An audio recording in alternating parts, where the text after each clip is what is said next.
Doctor BR Ambedkar గారు అడుగడుగున అణిచివేతకు గురయ్యాడు. అయినా భారతదేశానికి అంబేద్కర్ గారు రచించిన రాజ్యాంగాన్ని నెత్తిన పెట్టుకోక తప్పలేదు. ఈనాటికి అంబేద్కర్ గారు పుట్టిన కులాన్ని అంటరాని కులమని అంటున్నారు. ఎంత నమ్మక ద్రోహం, ఎంత మిత్రద్రోహం, గురుద్రోహం. ప్రియులారా, భారతదేశంలో ఉన్నటువంటి నికృష్టమైన వ్యవస్థ కుల వ్యవస్థ. ఈ కుల వ్యవస్థ పోవాలి అంటే ఒకటే మార్గం, కులాంతర వివాహాలు జరగాలి. మొట్టమొదట అంటరాని వారుగా ఎంచబడిన 2 వర్గాలు కనీసం ఒకటి కావాలి. మాల సోదరులు, మాదిగ సోదరులు ఒకటి కావాలి, పెళ్ళిళ్ళు చేసుకోవాలి. వారు వీరు కలిసి భారతదేశ జనాభాలో 100కి 30% ఉన్నారు. జనాభాలో 3వ భాగం వీళ్లే. మాదిగలు క్షత్రియులని చెప్పాను, మాలలేమో అగ్రహారం నుండి వచ్చినటువంటి పురోహితులని చెప్పాను. వారు వీరు కలిస్తే చాణక్యుడు చంద్రగుప్తుడు కలిసినట్టు ఈ పురోహితులు క్షత్రియులు కలిస్తే నవభారతాన్ని నిర్మించవచ్చు. ఈ కర్ణ భారతాన్ని తీసేసి కుల మత ప్రసక్తి లేనటువంటి సుందరమైన భారతావనిని మనం నిర్మించవచ్చు. కలిసిపోవాలి, కులాంతర వివాహాలు జరగాలి. ప్రియులారా, వశిష్ఠుని భార్య అరుంధతి, అంటరాని వారిలో ఒక వర్గం అరుంధతీయులు అని పిలువబడుతున్నారు. ఎందుకో ఆలోచించారా? మాతంగులు అనగా మాదిగలు. ఒక మహాముని మాదిగవాడు, వాల్మీకి బోయవాడు, ఆఖరికి కురువంశానికి మూల పురుషుడైన శంతన మహారాజు భార్య ఒక బెస్త యువతి. ఎవరికున్నది కులం? పురాణ పురుషులకు కులం లేదు. మన జాతిని నిర్మాణం చేసిన మహానాయకులకు కులం లేదు. మహాత్మా గాంధీ గారిది ఏ కులం? ఫిరోజ్ గాంధీది ఏ కులం? ఇందిరాగాంధీది ఏ కులం? మేడం సోనియా గాంధీ గారిది ఏ కులం? జాతిని నడిపిన మహానాయకులకు కులతత్వము లేదు. పురాణ పురుషులకు కులతత్వం లేదు. కానీ ఈనాడు కులం పేరు పెట్టి క్రీస్తు సువార్తను వ్యతిరేకిస్తున్నారు, అడ్డగిస్తున్నారు. ప్రియులారా, ఇది న్యాయము కాదు, ఇది ధర్మసమ్మతం కాదు, ఇది వేద సమ్మతం కానే కాదు. కులం పేరు మీద నా యేసును దూషిస్తున్నారు కాబట్టి నేను కులం మీద పగబట్టాను అని ప్రకటిస్తున్నాను. కులం అనేది ఉండకూడదు. కులం అనే దాన్ని కూల్చివేయాలి. కులము లేని భారతదేశాన్ని నిర్మించాలి. అందుకు ఒక పెను సంస్కరణ సమాజంలో రావాలి. యువతరమా, నిన్ను పిలుస్తున్నాడు దేవుడు. ఈ సందేశాన్ని వింటున్న యవనస్తులందరూ భీష్మించుకోవాలి, శపథం పూనాలి, ప్రతిజ్ఞ పూనాలి. ప్రతి యువతి, ప్రతి యువకుడు, నీవే కులమో ఆ కులంలో నువ్వు పెళ్లి చేసుకోకూడదు, వేరే కులంలో పెళ్లి చేసుకోవాలి. చదువు చూడండి, సంస్కారం చూడండి, వ్యక్తిత్వాన్ని చూడండి. మంచి చదువు, సంస్కారం, రూపురేఖలు, వ్యక్తిత్వం కలిగినటువంటి వ్యక్తిని వేరొక కులం నుండి పెళ్లి చేసుకోండి.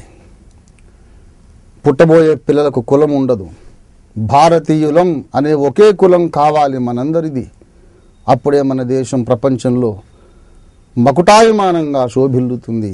ప్రపంచం మన దేశానికి చెయ్యెత్తి నమస్కరిస్తుంది. అలాంటి దినం నేను చూడాలని కలలు కంటున్నాను. ప్రియులారా, అంతటి పెరుమార్పు తేవడానికి శక్తి కలిగిన ఏకైక సాధనం యేసుక్రీస్తు సువార్త. యేసునాథుని సువార్త ద్వారా కులతత్వం నశిస్తుంది.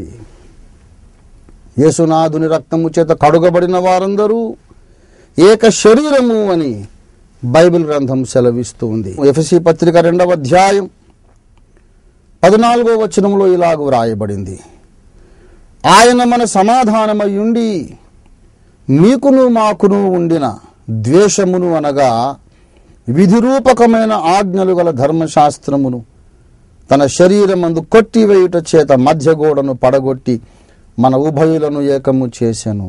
ప్రియమిత్రులారా, చదివిన లేఖన భాగములో ఉన్న విశేషమైన విషయాలు గమనించండి. ద్వేషమును సంహరించువాడు యేసుక్రీస్తు. ఉభయుల మధ్య ఉన్న అడ్డుగోడను మధ్యగోడను పడగొట్టువాడు యేసుక్రీస్తు. దీర్ఘకాలము తరాల తరబడి శతాబ్దాల తరబడి ఒకరినొకరు ద్వేషించుకున్న వారిని ఏకము చేయువాడు యేసుక్రీస్తు. అందుచేతనే భారతదేశానికి యేసు కావాలి. ఏదో పూర్వజన్మ కర్మానుసారంగా మనం నీచ కులంలో పుట్టాము అని చెప్పడం కాదు. అసలు కుల వ్యవస్థే అన్యాయము, దురన్యాయము, వేద విరుద్ధము, ధర్మ విరుద్ధము. కులము అనేది మానవత్వానికే విరుద్ధం. ప్రియమిత్రులారా, కుల వ్యవస్థ మనకుండడమే తప్పు. ఆ కులాన్ని పట్టుకెళ్ళి దేవునికి అంటిస్తారా? మాలదేవుడు మాదిగ దేవుడని. కులం అనేది నీకుండడమే తప్పు. దేవుణ్ణి పట్టుకొని కులానికి ఒక దేవుడు ఉన్నట్టుగా మాట్లాడతారా? యేసు ఏ కులానికి దేవుడు కాదు. ఆ మాటకు వస్తే అన్ని కులాలకు, యావత్తు మానవ జాతికి దేవుడు ఆయన. అందరి దేవుడు గనుకనే సర్వలోక పాపాలు మోసుకొని అందరి కొరకు బలయ్యాడు. ప్రయాసపడి భారము మోసుకొనుచున్న సమస్త ప్రజలారా, నా యొద్దకు రండి, నేను మీకు విశ్రాంతినిస్తాను అని పిలిచాడు ఆయన.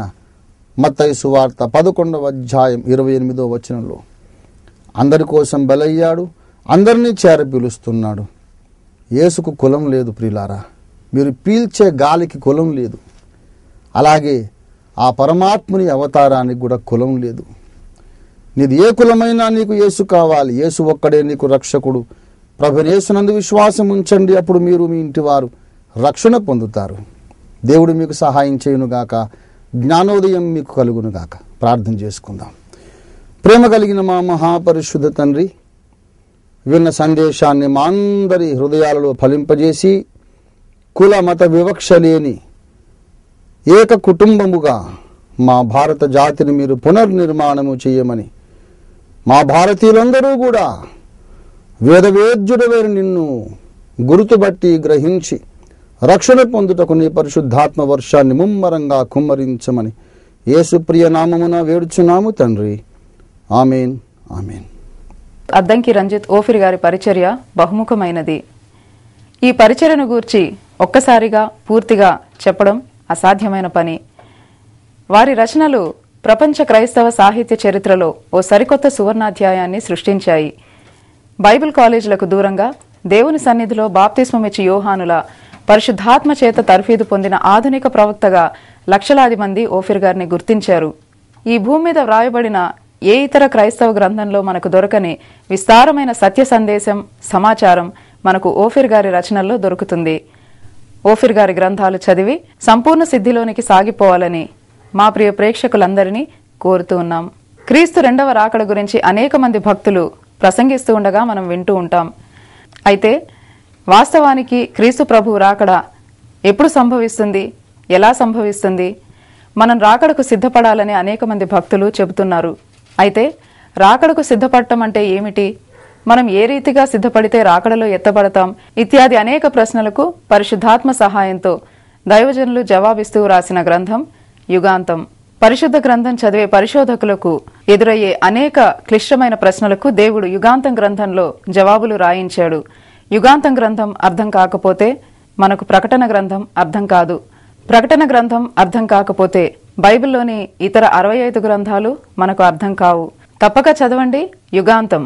రెండవ గ్రంథం పరిశుద్ధ దేవుని గురించిన జ్ఞానం. దేవుడు త్రిత్వమని మనం ఎందుకు నమ్మాలి? బైబిల్లో త్రిత్వం అనే మాట ఎక్కడా వ్రాయబడి లేదు కదా. దేవుడు త్రియేకుడని మనం ఎందుకు నమ్మాలి? ఎలా నమ్మాలి? ఈ ప్రశ్నలకు దేవుడు పంపిన అధికారిక సమాధానం పరిశుద్ధ దేవుని గురించిన జ్ఞానం. ఇక మూడవ గ్రంథం దేవుని విశ్వ ప్రణాళిక. ఈ విశ్వంలో పాపం ఎందుకు పుట్టింది? ఎలా పుట్టింది? పాపానికి మూలం సాతాను అయితే మరి సాతానును ఎవరు సృష్టించారు? సాతానును సృష్టించడం దేవుని పొరపాటు కాదా? అసలు దేవుడు దేవదూతలను సృష్టిస్తే వారు తిరుగుబాటు చేశారు, మానవులను సృష్టిస్తే వారు పడిపోయారు. భవిష్యత్తు ఎరిగిన దేవుడు ఎరిగి ఇటువంటి బలహీనులను ఎందుకు సృష్టిస్తున్నాడు? అన్నిటికీ కర్త దేవుడు అయినప్పుడు ఈ లోకంలో విషాదానికి, పాపానికి దేవుడు కర్త ఎందుకు కాడు? ఈ ప్రశ్నలకు లేఖనాధారాలతో అధికారిక సమాధానం ఇచ్చిన అద్భుత పరిశోధన గ్రంథం దేవుని విశ్వ ప్రణాళిక. 4వది సింహనాదం.